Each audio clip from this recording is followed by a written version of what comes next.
கர்த்தருடைய பரிசுத்தமான நாமம் மகிமைப்படுவதாக.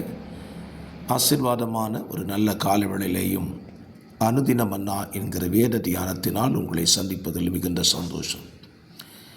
கர்த்தர் கிருபையாய் நமக்கு கூட்டி கொடுத்த நாளுக்காக கர்த்தருக்கு நன்றி சொல்லுவோம். இந்த நாள் திங்கள் 9ஆம் தேதி. இந்த நாளில் தியான பகுதிக்காக யாத்திராகமம் 16ஆம் அதிகாரத்தை தியானத்திற்காக எடுத்துக்கொள்வோம்.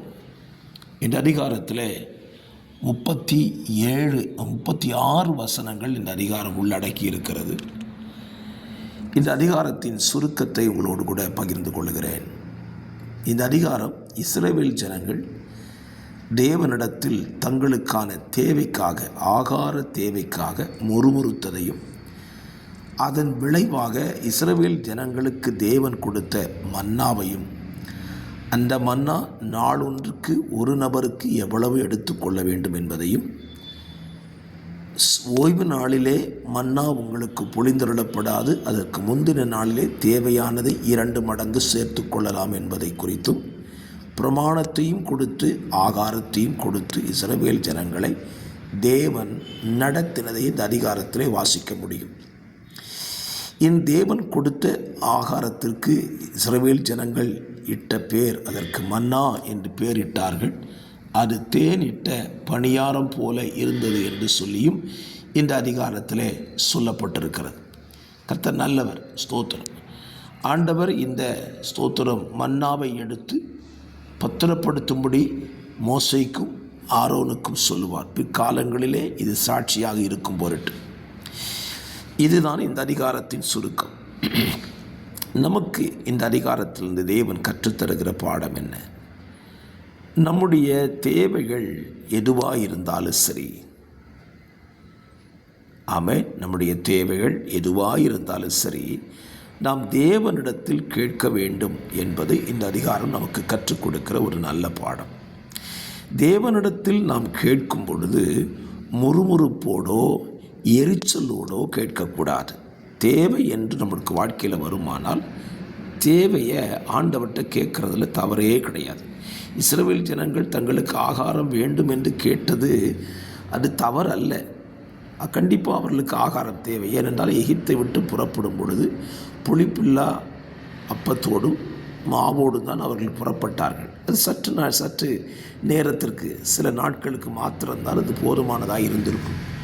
மற்றபடி அவர்கள் நடந்து போகிற பாதையில் அவர்களுக்கு ஆகாரம் தேவை, தண்ணீர் தேவை, எல்லாமே தேவைதான். ஆனால் தேவையை முறுமுறுப்புகளோடு கேட்கிறார்கள். பாருங்கள், 16ஆம் அதிகாரத்தில் நீங்கள் துவக்க வசனங்களிலே வாசிக்க முடியும். நாங்கள் எகிப்து தேசத்தில் இறைச்சி பாத்திரங்கள் அண்டையில் உட்கார்ந்து அப்பத்தை திருப்தியாய் சாப்பிட்டு எகிப்தியரின் கையிலே தேசத்திலே கர்த்தரின் கையால் செத்து போவோமானால் தாவளை என்று சொல்லுகிறார்கள். பாருங்கள், இதுதான் பிரச்சனை. நம்ம பல நேரத்தில் ஆண்டவர்கிட்ட நம்முடைய தேவையை கேட்குறோம். அந்த தேவை எப்படி கேட்குறோங்கிறத விஷயம். இவங்க தேவையை முறுமுறுப்போடு கூட தான் கேட்டார்கள்.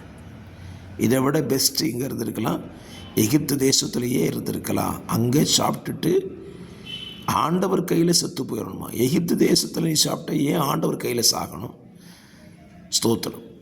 நம்முடைய வாழ்க்கையில் நம்ம பல நேரத்தில் சிந்திக்கணும். நம்ம சத்ருவின் கையில் பிடிபட்டிருந்தால் சத்ருவினாலே நாம் செத்து போவோம்.